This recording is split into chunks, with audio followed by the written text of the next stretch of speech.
Yo, what's going on everybody? It's your boy Naruto Explain here, bringing you guys another discussion, and this is not gonna be a manga discussion. I know I've been dropping some manga discussions around this time, so I think the anime only is for all the support, but this is gonna be a safe video, so feel free to watch this one. And I want to talk to you guys about the upcoming Kara Actuation arc, and in particular I really want to talk to you guys about the Boruto opening 7. So I've said, you know, opening 7, like a lot of the openings that have happened for Boruto, if you look very closely, like what you got in Boruto opening 5 and in Boruto opening 6, there are moments where they pay homages to the different source materials that we have for the Boruto story. And so when you look at opening 7, the manga readers, there are a lot of scenes that were basically being hinted at in opening 7 that take place in the manga. While it's not a complete rip-off of what happens in the manga, they are alluding to stuff that takes place. However, lost in all of this is the fact that when you look at the reveal of the Kara members, we see all the inner members that are taking place. But one thing that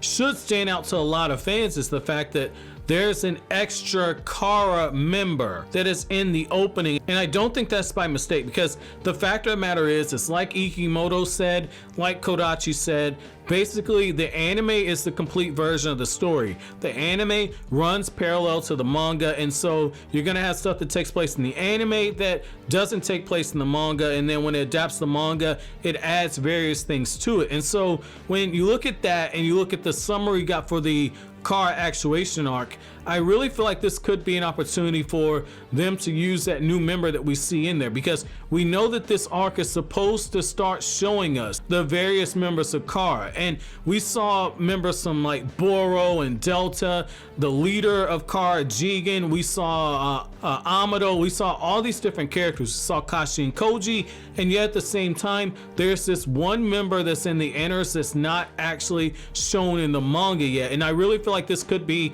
what they're essentially getting ready to do, is because they did not adapt the scene at the end of the Mujina Bandits arc, where in the manga it says the prologue for the Boruto story is now over, because the versus Momoshiki arc and the Mujina Bandits arc are essentially the prologue in the story. The fact of the matter is that in that prologue ending scene with all the different Kara members, we saw different characters. We even saw a character who was not unveiled in the opening, who has a very short run in his run with Kara, at least in the manga, that has some interaction with Kashi and Koji. But the fact of the matter is that there's this new member we have not seen because of the circumstances that are going along with this arc, where Boruto is going to be going into a different faraway land, and it's going to be manufacturing medical supplies. And we know from Kodachi's statements that Kara has good interest in taking those medical supplies and all this technology and putting it on the black market, pumping drugs, all these different small things that are going on. The outer members really believe that they're helping form a secret society, and I've talked about this in other videos, but I think this could be an opportunity for us to have an interaction with one of the inner members of Kara. And you know, for the Konohamaru fans, I think that because it looks like Konohamaru is going to be going with Boruto on this mission, this could be an opportunity for us to actually see Konohamaru fight one of these people. And the fact is that if they were to do this, while it would be a small change, it does make sense when you really think about it. If while they're fighting this person, we the audience know that this is a member of the inners, Konohamaru and Team 7 don't know that they're fighting one of the inner members of Kara, and that would explain why they push back adapting the scene where they talk about what happens with the vessel and they have talks about Momoshiki. A lot of important stuff takes place in that meeting that the Boruto anime cut out of the Mujina Bandits arc. I feel like this could be a good opportunity, and a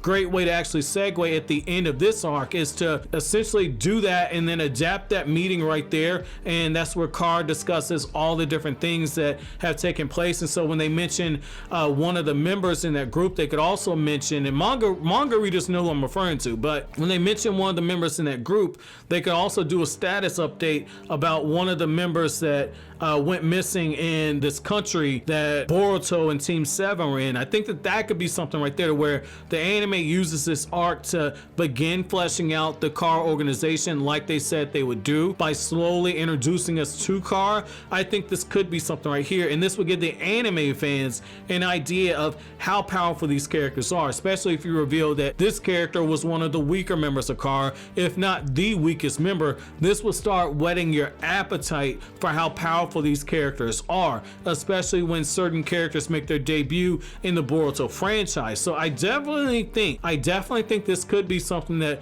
pays off huge dividends. And I think that this could be a stroke of brilliance by Kodachi and the 7 writers who work under Kodachi, who handle the main arcs of the Boruto story. So let me know what you guys think about this though. What are your expectations for this new Kara member that we saw in the opening? Let me know what you guys think down in the comment section below. But as always, guys, if you like anything I had to say, don't forget to comment, rate, subscribe, and share. Thank you so much for watching to the end. Have an awesome day, guys.